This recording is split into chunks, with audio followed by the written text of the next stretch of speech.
ఓం శ్రీ సాయినాథాయ నమః. నిన్న మనము 4 యోగాల గురించి కొద్ది విషయం తెలుసుకున్నాం కదా. ఈరోజు ఇంకొంచెం వివరంగా తెలుసుకుందాం. ఫస్ట్ కర్మయోగం గురించి తెలుసుకుందాము. నిష్కామంగా ఫలాశక్తి లేకుండా కర్మలు చేస్తుంటే మనస్సు కోరికలనే కల్మషాలు అంటక నిర్మలము శుద్ధి అవుతుంది. మనస్సు నిర్మలము శుద్ధి అయితేనే భగవంతుడిపై మనకు మనస్సు లగ్నం అవుతుంది. ఆ అర్హత కూడా మనకి దొరుకుతుంది.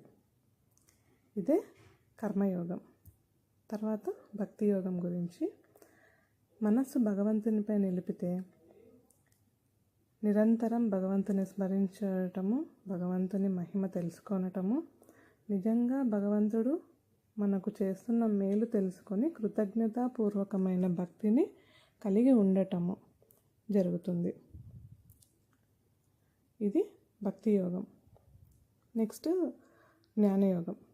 ఇలా భక్తి భావన వృద్ధి అయ్యే కొద్దీ అసలు భగవంతుని తత్వం ఏమిటి, భగవంతుడు అంటే ఎవరు, నేను ఎవరిని, భగవంతుడు నాకు మధ్య ఉన్న సంబంధం ఏమిటి, అసలు ఈ జన్మకు సార్థకత ఏమిటి, ఆ భగవంతుని చేరుకొని ఆయనతో ఐక్యత ఎలా సాధించాలి అనే జ్ఞానాన్ని, ఆత్మజ్ఞానాన్ని పొందటం జరుగుతుంది.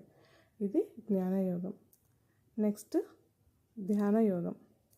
ఆత్మజ్ఞానాన్ని పొందిన తర్వాత ఆ జ్ఞానాన్ని అనుభవంలోకి తెచ్చుకున్నట్టుకు ధ్యానమగ్నులై ఉండాలి. అంటే ధ్యానం చేస్తూ ఉండాలంట నిరంతరం. విచారణశీలురై ఈ దేహేంద్రియ మనోబుద్ధుల కన్నా వేరుగా ఉండి జడమైన వీటి చైతన్యాన్ని ప్రసాదించే ఆత్మనైన నేను సర్వత్రా ఉన్న సచ్చిదానంద స్వరూప పరమాత్మనే అనే అనుభూతిని పొంది పరమాత్మగా ఉండిపోవాలి. అదే ధ్యానయోగం. ఇదే జీవన బ్రహ్మైక్యత, ఇదే జీవన్ముక్తి, ఇదే మోక్షం. ఓం సాయిరామ్.